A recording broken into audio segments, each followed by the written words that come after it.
ઉજવણી કરી રહ્યા છે। હવે વિશ્વ આદિવાસી દિવસની ઉજવણી કેમ કરવામાં આવે છે,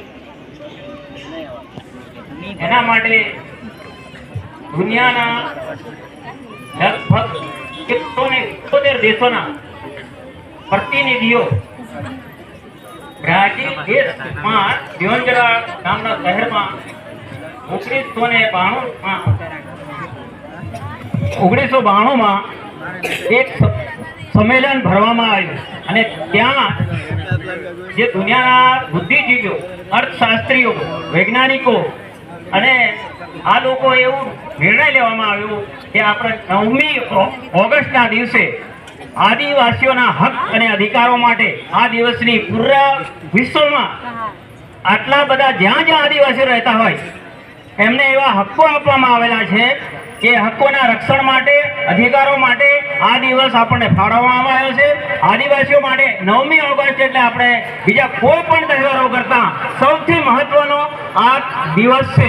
હવે આપણે આદિવાસીઓને કેવા કેવા હક્કો આપવામાં આવેલા છે, હમણાં પેલા ભાઈ જંગલની વાત કરી, આપણે જંગલમાં રહેનારા છે।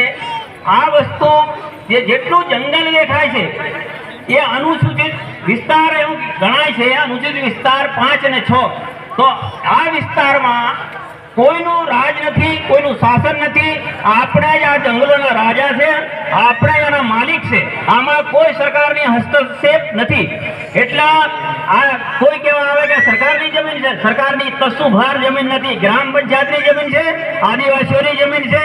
આપણી જે ગ્રામ સભાઓ ચલાવો અને કોઈ પણ કહે કે આ જમીન અમારી છે એવું તો એને કહી દો કે ભાઈ અમારી છે જમીન। આપણને આ વસ્તુ હજુ સુધી સરકારે કે કોઈ જાણ કરી નથી। આપણે આપણા ડુંગરોના, નદીઓના, પહાડોના, ખનિજના માલિકો છે, પરંતુ આપણને આ જાણ કરવામાં નથી આવી અને આપણે આપણું પોતાનું રાજ, પોતાનું શાસન ચલાવવા માટે આપણને આ વિસ્તાર આપેલો છે, પરંતુ આપણે એવા ગુલામ બની ગયા છે કે આપણને આપણા કાયદા અને હક્કો માટેની લડાઈ નથી લડતા।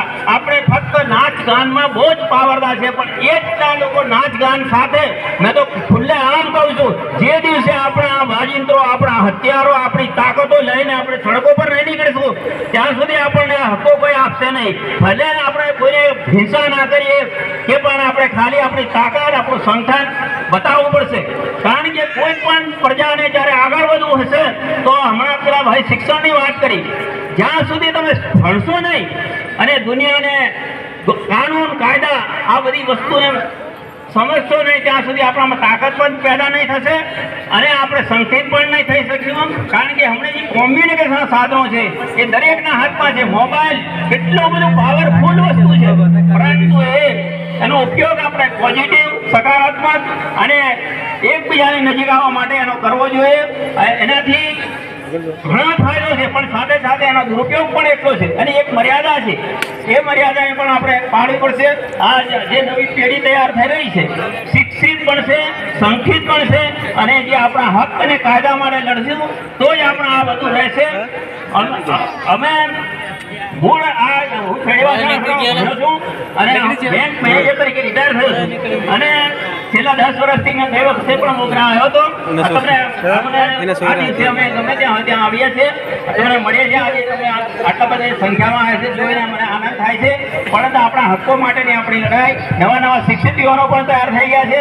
તો આ બધી જવાબદારીઓ લઈને આપણા વિસ્તારને, આપણા સમાજને આગળ લાવવા પ્રયત્ન કરીએ એટલી હું પ્રાર્થના કરું છું, શુભેચ્છા પાઠવું છું। જય આદિવાસી, જય જોહાર, જય ભારત।